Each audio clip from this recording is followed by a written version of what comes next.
নমস্কার বন্ধুরা, শাশুড়ি বৌমার কিচেনে আপনাদেরকে স্বাগত জানাই। আজকে আপনাদের সাথে একটা নিরামিষ তরকারি শেয়ার করব। দেখুন, আমি মিষ্টি লাউয়ের ডগা কেটে নিয়েছি, শিম নিয়েছি, আলু নিয়েছি, আর মিষ্টি কুমড়ো নিয়েছি, আদা, কাঁচা লঙ্কা, আর আমি চানার ডাল ভিজিয়ে রেখেছি 1 ঘন্টা আগে। এগুলোকে বেটে বড়া করে নেব। এখন আমি ডালগুলোকে মিক্সিতে বেটে নেব।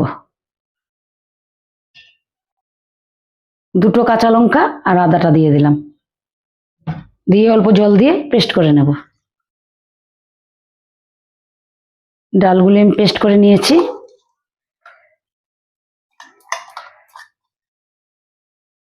গরম দিনে দেখবেন হালকা পাতলা খাবারই ভালো লাগে।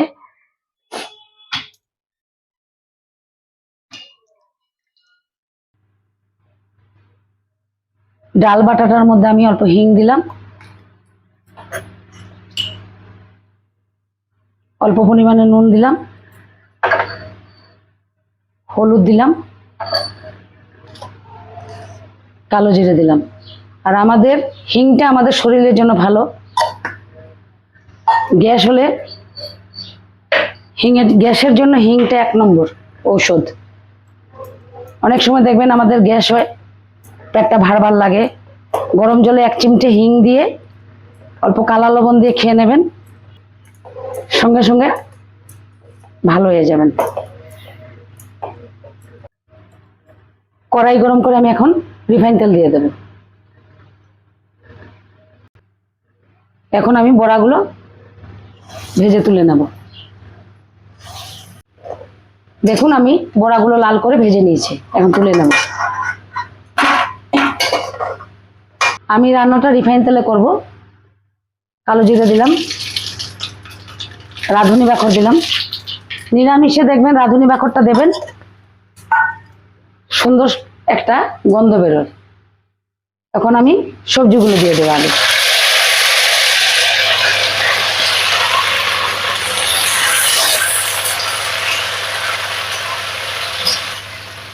সবজিগুলো অল্প ভেজে এখন আমি মিষ্টি কুমড়োর ডুগাগুলো দিয়ে দেবো।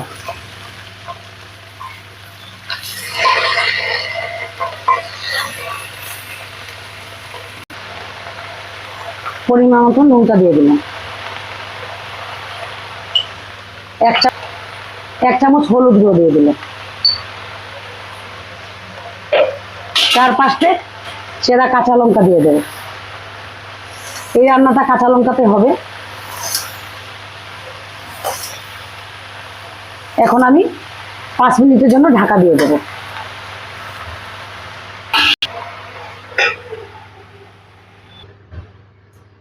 ঢাকাটা তুলে দিলাম।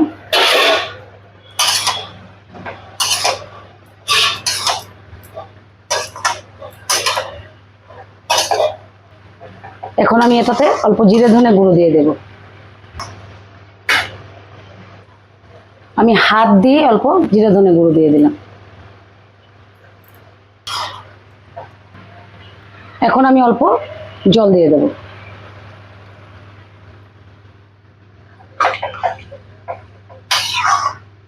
এই তরকারিটা অল্প ঝোল ঝোল হবে।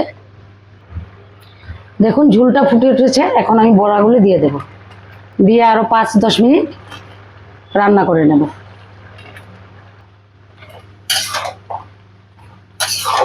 এভাবে আপনারা বাড়িতে বানিয়ে খেয়ে দেখবেন, তরকারিটা অসাধারণ লাগে। দেখুন, আমার রান্নাটা কমপ্লিট। অল্প চিনি দিয়ে দিলাম, আর 1 চামচ পরিমাণ ঘি দিয়ে দেব। গরম দিনের জন্য এই তরকারিটা খুব স্বাস্থ্যকর। 1 চামচ পরিমাণ ঘি দিয়ে দিলাম। যদি আপনাদের এই রান্নাটা ভালো লেগে থাকে, লাইক করবেন, শেয়ার করবেন, আর আমার চ্যানেলটাকে সাবস্ক্রাইব করে দেবেন।